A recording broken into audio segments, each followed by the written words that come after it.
Okay. Jin nubai nebe मैया announce खालामनाय Forester 1, Forest Guard आरो VCDC नि recruitment नि final list आव बेयाव माने सैजो खालामथावै unbearable nepotism सोलिदों. Okay. जाहाथे concerned authority बे भिडिअखौ नुयो आरो बे भिडिअनिफ्राय सोलोङो माखासे बाथ्राफोरखौ recruitment process नि.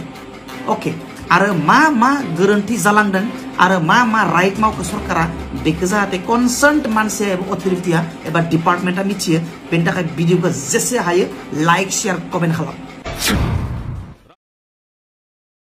बिटिआर गभर्नमेन्टनि मैया एनाउन्स खालामनाय फाइनेल लिस्टनि थाखाय सरकारखौ गिबियावनो गोसो गोरबोनिफ्राय साबायखर बावदों. मैया एनाउन्स होनाय फरेस्टार 1, फरेस्ट गार्ड आरो VCDC नि 800निख्रुइबो बांसिन साकरिनि पोस्टनि थाखाय फाइनेल लिस्ट जे एनाउन्स खालामबाय बेनि थाखाय आरोबाव खेबसे गोसो गोरबोनिफ्राय साबायखर बावदों. जायफ्रा मोनबाय बे साकरिखौ कंग्रेचुलेशन्स आरो जायफ्रा मोनाखै जायफ्रा डिसक्वालिफाइ जाबाय बिथांमोनखौबो डिमोटिवेटेड जानाङैनि थाखाय आङो गिबियावनो खावलायखाबाय. मानोना बेबायदि साख्रिफ्रा आरो माखासे फैबावगोन. नाथाय बे फाइनेल लिस्टनि सायाव आं फंनैसो बाथ्रा बुंनो नागिरदों. भिडिअखौ गासैबो शेयार खालाम, लाइक खालामाबाबो जागोन खिन्थु शेयार खालाम आरो कमेन्ट मोनसे लिरनानै गालां. ओके, जाहाथे कनसार्न अथरिटिया बे भिडिअखौ नुयो आरो बे भिडिअनिफ्राय सोलोङो माखासे बाथ्राफोरखौ रिक्रुटमेन्ट प्रसेसनि. ओके, आरो मा गोरोन्थि जालांदों आरो मा राइट मावखो सरकारा बेखौ जाहाथे कनसार्न मानसि एबा अथरिटिया एबा डिपार्टमेन्टआ मिथियो बेनि थाखाय भिडिअखौ जेसे हायो लाइक शेयार कमेन्ट खालाम. ओके. जि नुबाय नैबे मैया एनाउन्स खालामनाय फरेस्टार 1, फरेस्ट गार्ड आरो VCDC नि रिक्रुटमेन्टनि फाइनेल लिस्टआव बेयाव माने सैजो खालामथावै अनबियारेबल नेपोटिजम सोलिदों. नेपोटिजम माने जाबाय गावनि नखरनि मानसिफोरखौ सुबिदा होनाय, गावनि लोगोफोरखौ सुबिदा होनाय, गावनि असे सोरबा आंगोफोरखौ सुबिदा होनाय, गावनि आलासि बाय बाहागिफोरखौ सुबिदा होनायखौनो बुङो नेपोटिजम. आरो बे जे रिसेन्टलि एनाउन्स खालामनाय फाइनेल लिस्टआव नेपोटिजमा माने इनटलारेबलि जादों, सहायथावै जादों. थारमाने सोरबा CSB नि मेम्बारफ्रा गावनि नखरावनो सानै साथाम गाहाम मोनसे साकरिखौनो मोनसे रिक्रुटमेन्टआवनो सुबिदा होनाया रागा जोंथावना, निन्दा खालामथावना, माने गाज्रि मोनथावना, दुखु मोनथावना जादों. बिटिआर गभर्नमेन्टआ CSB नि मेम्बारफोरखौ बा कमिटिखौ मनिटर खालामदोंना खालामाखै बेखौ मिथिया. खिन्थु बिटिआर गभर्नमेन्टआ CSB दानानै दोनदों दे, बिथांमोनानो जि खालामनांगौ खालामगोन होननानै जुदि माने कुनु माने दायित्वहीन जानानै जुदि बिबानखौ हेगारना होदोंब्ला बिनि सिबां गिदिर गोरोन्थि खिन्थु जानाय नङा आरोखि जिबनाव. CSB फोरा बेसेबां खैजोन केन्डिडेट राननानै लादों बेयो माने सानथावना जादों, भाबिथावना जादों. थारमाने जैजोन चेयारमेन दङ, माने जैजोन मेम्बारफोर दङ चेयारमेनखौ लाफानानै बिथांमोना माने 7 7 10 रानना लादों नामा जे आं 7 रिक्रुटमेन्टआव होथारनांगोन, सोरबाया 7 होथारनांगोन, चेयारमेना 10 जन होनांगोन होननानै राननानै लादों नामा? बिदिब्लाथ' ओरैबायदि मानसिफोरबो दङ बिथांमोना फैसा होनो हागौमोन. जुदि फैसा होनानैनो जुदि साख्रिखौ होमारदोंब्ला अब्ला गोबां मानसिफोर दङमोन बिथांमोनाबो खिन्थु फैसा होनो हागौमोन सुबिदा मोननायमोनब्ला. खिन्थु गिबियावनो बुंनो लानो नागिरदों बै साकरिखौ सोरबा NDFB बिदा फंबाय बिब' बिनानावा मोनदोंबा बेनि थाखाय सरकारखौ साबायखर आरो गोजोननाय बावदों.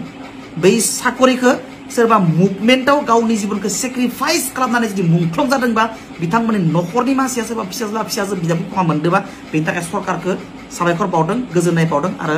माने गोरबोनिफ्राय माने साबायखर बावदों. खिन्थु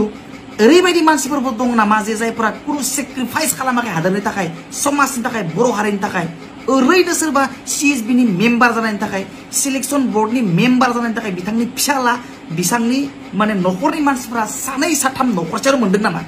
जुदि मोनदोंब्ला एन्ड दिस इज भेरि आनफर्चुनेट आरो बिराद मुगैथावना, बिराद रागा जोंथावना. जुदि सरकारा सानदोंब्ला इलेक्शननि सिगां जोङो साकरि होनानै पपुलारिटी गेन खालामनि, जोङो भट बेंकखौ बारायनि होनना सानदोंब्ला बेयो बिराद गिदिर गोरोन्थि जादों. आरो बेनि सोलायै खिन्थु सरकारा पपुलारिटीखौ गेन खालामनि सोलायै बेखौ लससो खालामदों. सरकारा सानदोंब्ला जोङो बे साकरिखौ होनानै अनसायजानि होननानै सानदोंब्ला खिन्थु बांसिन सरकारा गाज्रिसो मोनजांदों नैबेयाव मानो बिथांमोननि जिथु रिक्रुटमेन्ट प्रसेस बियो जायाखै रिक्रुटमेन्ट प्रसेसआव बबे सिलेक्शन बोर्डनि रुलखौ नुदों नोंथांमोना जे माने रिक्रुटमेन्ट प्रसेसआव मोननै मोनथाम प्रसेस थायो लेभेल 1 लेभेल 2 लेभेल 3 जेरैबायदि रिटन एग्जामनि उनाव फिजिकल टेस्टनि उनाव भाइभानि उनाव फाइनेल लिस्ट सोर बबे रिक्रुटमेन्ट प्रसेसआव नुदों बर्डआव नुदों जे गिबि प्रसेसआव रिटन एग्जामाव 1:8 एबा 10 लाखिनांगौ जुदि नोङो फार्स्ट प्रसेसआवनो जुदि 1:8 10 लाखियोब्ला सेकेन्ड प्रसेसआव नों बेसेबां इलिमिनेट खालामगोन जेसेबां हायो नों फार्स्ट प्रसेसआव इलिमिनेट खालामनांगौ केन्डिडेटफोरखौ सेकेन्ड प्रसेसआव आरोबाव इलिमिनेट खालामनो नांगौ थार्ड प्रसेस फिजिकल टेस्ट एबा नोङो फाइनेल लिस्टआव आरोबाव माने भाइभायाव इलिमिनेट जाबोनांगौ थाङै माने केन्डिडेटनि अनजिमाया खम जाहैनांगौ सरकारा जुदि सानदोंब्ला जोङो साकरि होनानै जोङो पपुलारिटी गेन खालामनि जोङो भट बेंकखौ गेन खालामनि बांहोनि होनना सानदोंब्ला खिन्थु बिनि उल्थासो जादों बेयो मोनसे डिफेक्टिभ प्रसेस बिटिआर गभर्नमेन्टनि CSBनि बेयो मोनसे डिफेक्टिभ एबा बिराद गोरोन्थि गोनां आरो मुगै जाथावना सोंखारि जाथावना गाज्रि मोनथावना मोनसे प्रसेस जादों बे रिक्रुटमेन्टनि आरो जुदि बिटिआरनि गभर्नमेन्टआ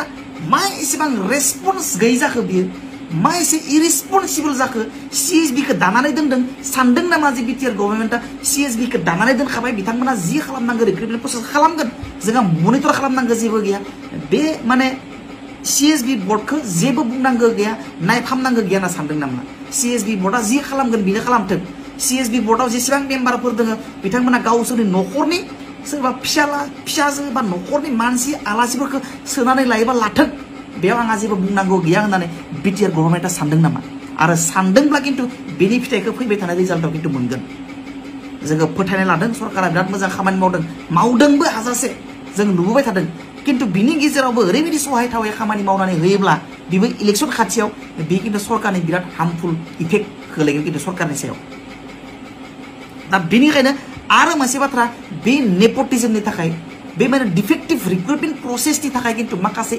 इलिजिबल आरो माखासे टेलेन्टेड केन्डिडेटफोरा खिन्थु हार्म जागोन बेयाव मानो गाबोन समनिया जुदि बै 1000 जन फेल जानाय 100 जन पास जानायनि क्वालिफाइ जानायनि सोलायै 1000 जन केन्डिडेटफोरा डिसक्वालिफाइ जाबाय लिस्टनिफ्राय बे 1000 जन केन्डिडेटआ गाबोन धरना होयोब्ला जोंनि ओनसोलाव अखान्ति सृष्टि जागोन गाबोन समनिया जुदि अनारेबल हाइकर्टआव चेलेन्ज खालामोब्ला बै रिक्रुटमेन्ट प्रसेसा स्टे जागोन अब्ला बै इलिजिबल केन्डिडेटफ्रा बै माने टेलेन्टेड केन्डिडेटफ्रा बै डिफेक्टिभ प्रसेसनि थाखाय बै इरर गोनां मोनसे इरनियास मोनसे माने रिक्रुटमेन्ट प्रसेसनि थाखाय बै टेलेन्टेड स्टुडेन्टफ्रा इलिजिबल केन्डिडेटफ्रा खिन्थु डिप्राइभ जानो गोनां जागोन गावसोरनि सुबिदानिफ्राय बे सरकारनि डिफेक्टिभ प्रसेसनि थाखाय जोंनि लोगोफोर दङ माखासे टेलेन्टेड इलिजिबल केन्डिडेट बिथांमोना माने रियेलि मोनथारदों एकदम माने जेनुइन बिथांमोना मोनदों आरो इलिजिबल दाथावना खिन्थु बिथांमोन मानसिफ्राबो दा सरकारनि डिफेक्टिभ प्रसेसनि थाखाय रिक्रुटमेन्ट प्रसेसनि थाखाय माखासे फेल खालामजानाय डिसक्वालिफाइ खालामजानाय 1000 जन केन्डिडेटफ्रा गाबोन समनिया धरना होयोब्ला गाबोन समनिया हाइकर्टआव चेलेन्ज खालामोब्ला माने प्रबेबिलिटिया बांगोन मानि प्रबेबिलिटि माने बे रिक्रुटमेन्ट प्रसेसा स्टे जानायनि प्रबेबिलिटिया बांगोन आरो नङाब्लाबो एरियायाव अखान्ति मोनसे सृष्टि जागोन आरो सरकारा जि सानदोंमोन पपुलारिटी गेन खालामनो थाखाय भट बेंक बारायनो थाखाय खिन्थु बिनि उल्थासो जागोन बियो आल्टिमेटलि रायजोफोरनि नङा बियो सरकारिनो भुल सरकारिनो गोरोन्थि जागोन सरकारानो भुगिनांगोन बेनि थाखाय दा बेनिखायनो माने बे बिराद गिदिर गोरोन्थि जादों आरो माखासे मानसि ओरै मोनदों जायफ्रा 95% माने 98% 8% 80% मोनदों जाय 80% मोननायफ्रा खिन्थु क्वालिफाइ जायाखै खिन्थु माखासेया खम पार्सेन्ट मोनदों 50% 80% 70% मोनदों बिथांमोनासो खिन्थु फाइनेल लिस्टआव सेलेक्ट जादों बेयो बिराद माने आनफर्चुनेट माने बियो कन्डेमेबल जादों बेयो माने निन्दा खालामथावना जादों दुखु खालामथावना रागा जोंथावना मुगैथावना जादों थारमाने आसुरित लाखिजायोमोन माखासे एनडिएफबिनि वार्कार्स माखासे मुभमेन्ट माने मार्टियार्सफोरनि थाखाय टु साम एक्सटेन्ट नों पार्सेन्टखौ बारायनानै हो माने रिजार्भेसन माने 3%नि जायगायाव नों 5% 10% बारायनानै हो खिन्थु बै CSBनि मेम्बार सोरबा MCLA सोरबा EMफोरा गावनि न'खरनि गावनि फिसाला गावनि आलासिफोरखौ होनानै माने बे जिथु रिक्रुटमेन्ट प्रसेस बेखौ मुगैथावना खालामनायखौ खिन्थु रावबो मोजां मोनाखै बहुत मानसिफ्रा दुखु मोनदों आरो ओरैबायदिबो मानसिफोर दङ माने गावसोर माने गावनि हारिखौ बावसोमनाय मानसिफोर दङ सोरबा माने एकदम मुभमेन्टआव माने नांथाबनानै गावनि जिबनखौ बरा खालामनानै लाबाय एनडिपि वर्कार्सआनो जा बेबायदि माखासे आफादनि वर्कार्सफ्रा मोनाखै किन्तु जाय माने कुनु कन्ट्रिबिउसन गैया हारिनि थाखाय ना एबसुआव दं ना एनडिपिआव दं ना बिएलसिआव दं ना समाजनि मायबा आफादाव दं जेरावबो गैया बेबायदि मानसिफ्रानो किन्तु नखरसेनिफ्राय सानै साथामसिम माने बे रिक्रुटमेन्टनि फाइनाल लिस्टआव फैदों बेबायदि बुस्थुआ एकदम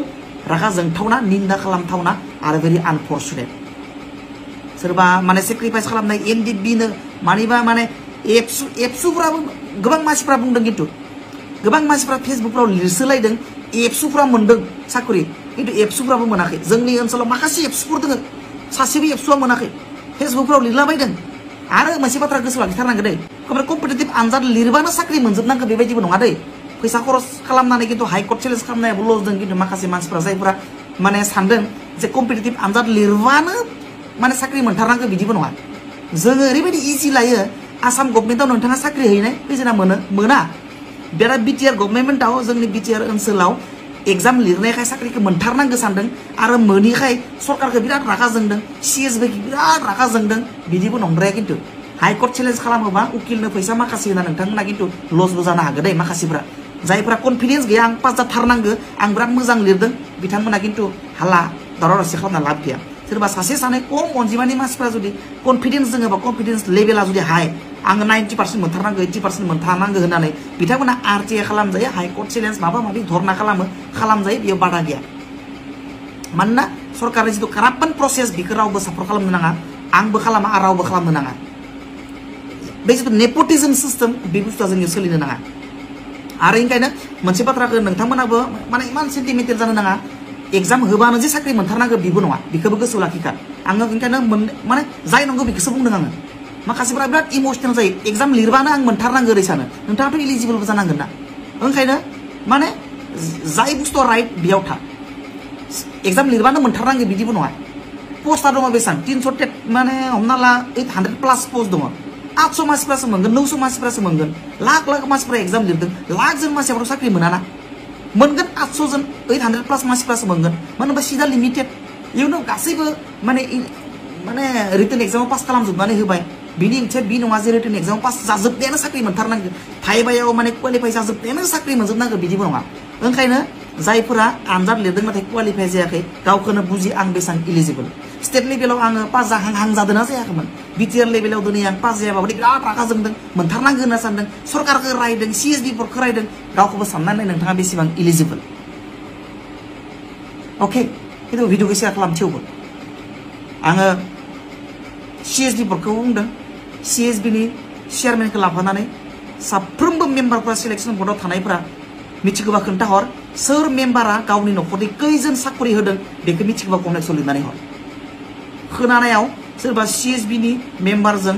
लोब्बा थानाय खाथि सोमोन्दो गोनां आलासि न'खरनि मानसिफ्रा गोबां मोनदों होननाय खोनादों न'खरसेयावनो सानै साथाम साब्रै बेबायदि मोनदों होननाय खोनादों नंगौना नङा सोरबा मिथिगौब्ला कमेन्टआव लिरनो दाबाव आरो भिडिअखौ शेयार खालामबा बाय सि इउ नेक्स्ट